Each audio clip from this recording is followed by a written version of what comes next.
I'm finna give you guys some information, man. I've been getting a lot of questions. A lot of people answer me, I mean, how did you get a government contract? How did you get any type of contract, you know, that will bring in residual income, monthly income, guaranteed? Only thing you have to do is go out and perform the services.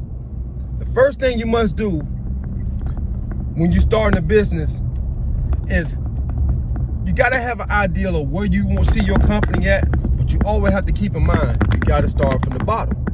You gotta start from the bottom. That means you yourself, as the business owner, have to go out and perform some of the services that you say you offer, so you can have the experience and the knowledge to perform the services and give instructions to anyone that you hire in the future of what type of work, what type of, you know, work ethic you're looking for, what type of what the job entails, you know, things that you need to know as an owner or a professional in your profession, regardless if it's roofing, cleaning, electrical, landscaping, tree service, janitorial service, paving, fence installation, tiling, pavers, plumbing. It doesn't make a difference. If you in some type of excuse me, if you start in some type of business and it's in the construction field, or you know, you're gonna have to have some type of certifications or something to back you up, you got to be able to do the work yourself. There's no way around it. It is no way around it. A lot of people get in these businesses and they see the success of others, and they may want to jump right in and go right to the top, and it don't work that way. You got to start off small, okay?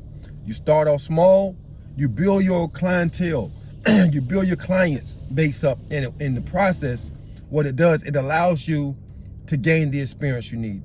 You know, I give you a perfect example, my field, landscaping. I would advise anyone who's starting a landscape service to start off doing residential houses first, residential first, and maybe a small little commercial properties after that. But you doing residential will allow for you to get a system together, allow for you to get good leadership skills, understanding how you want your system to run, how to navigate to each property, and it allows you to build up that confidence to be able to go out for bigger jobs, because now you know what you can handle. A lot of people don't know these big contracts dealing like with DOT, the state of Florida, or any state, any municipality. These are big contracts, and you're gonna have to put out to get paid. You gotta perform. You gotta go out there and perform that service by the letter of the contract. Whatever it says in that contract, you gotta do it, or they're not gonna pay you. It's what it is. You can get mad all you want, they ain't gonna pay you. You know, me, myself, I was able to get my start doing property preservation. Property preservation allowed me to get the experience that I need of performing trash outs. Basically removing all the trash, all the debris out of a house. And in return for that, I was able to start a dump service. Now I rent out my trailers and my dump trailers to different people, or if someone has a house full of junk, I charge them per trailer, you know, a service, $300-400 a trip. But guess what taught me that? Started from the bottom with property preservation. That what taught me that ideal that I can take the equipment that I have and get more money with it, you know? Also, property preservation, it taught me how to build a landscape company. At one time, I had 115 properties. I was cutting every week. I was making $35 off of each cut. So you do the math. Let's make it simple. 100 properties, $35 each one. That's $3,500 a week times 4. At sometimes I was making $14,000 a month just cutting lawns only. Just cutting lawn only. This is every month, 14 grand every month. So it allowed me to maintain 100 properties. At one time, I was going to Bradenton every day, and I had like 30 or 40 properties in Bradenton. I had to figure out a way to get to Bradenton in time, be able to cut all those properties and get back down here in time. So I used to leave like 6 o'clock in the morning, get back home around about 5 or 6 o'clock that night. But it was worth it for me because I was thinking about that 14 grand at the end of the month. You see? So you have companies like that that will give you a Mo list, and they may give you 50 properties, 20 properties, but first they're gonna start you off with 1.